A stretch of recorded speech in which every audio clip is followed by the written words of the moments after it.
Hey guys, welcome to the video.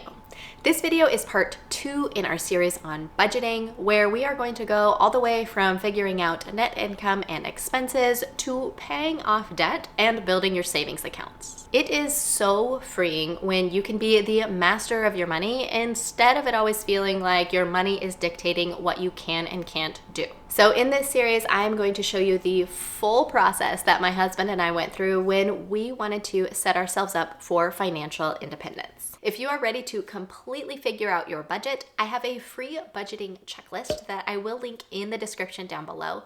And that checklist will have every single step that we are going to go through in these videos, so you can keep track and build your budget right alongside me.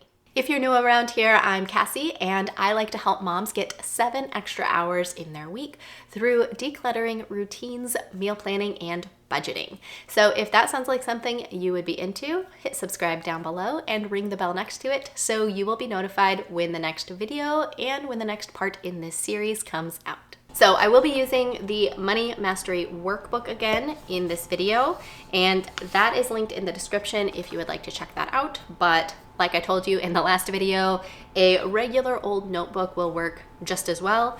I just do recommend that you have one just for budgeting and you aren't trying to also do your meal planning or your grocery lists or anything else like that in the budget notebook. You'll want to just have it for budgeting so you can keep it nice and safe. And then we also use a spreadsheet for our budget, and I will show you how to set that up in a future video in this series. Now, if you don't already have all of your expenses known and figured out, that's okay, don't worry. You are going to, if you have a notebook, you're going to create this in your notebook, or if you have the workbook, you can just use the monthly expense tracker, and you'll want to do 3 columns. Every time you see an expense in your bank account or you get a bill, you will want to write down what the expense is. So let's say the first one that you see is water for your home. You'll want to write water, and then you'll want to write which category this belongs in. So if you have the workbook, I have all of the categories in bold here, at least the categories that we use. You can name them whatever you want, but it's helpful to put the category here for when you get to the step of calculating your expenses. So let's say water, home expense, and then I would write down the cost. Now, let's say that the next expense that you have is your car insurance. So then you would write car insurance, vehicle expense, and then the cost. And you want to do this for at least a month.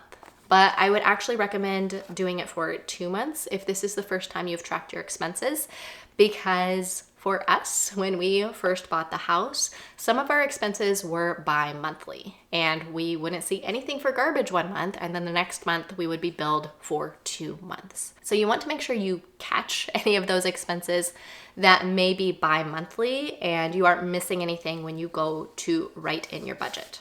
Now, the next thing that you'll want to do if you, again, aren't sure exactly how much you are spending in each area is you'll want to track your spending. Now, the spending tracker is what I would personally use for groceries or buying incidentals, or basically anytime I pull out my credit card, even if I'm just shopping on Amazon. This is basically what I would use for shopping, and this is what I would use for those bigger expenses that you get billed for. Now, you want to make sure you keep track of what you buy.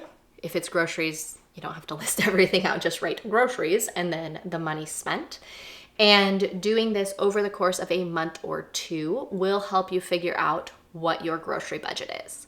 If you are doing it for 2 months, I would also write the date so you can see how much is going for each month. Then you will know exactly how much you are spending on average over a 2-month period for groceries, for your insurance, for your internet, for your cell phones, and everything else in between. Once you have completed a month or 2 of tracking your spending and your expenses, then you will take the monthly expense calculator and you will write in all of the information that you have gathered. So under your home expenses, you will put either your mortgage or your rent amount, your water, your electric, your gas, garbage, your homeowner's insurance, and you will figure out your total in each category.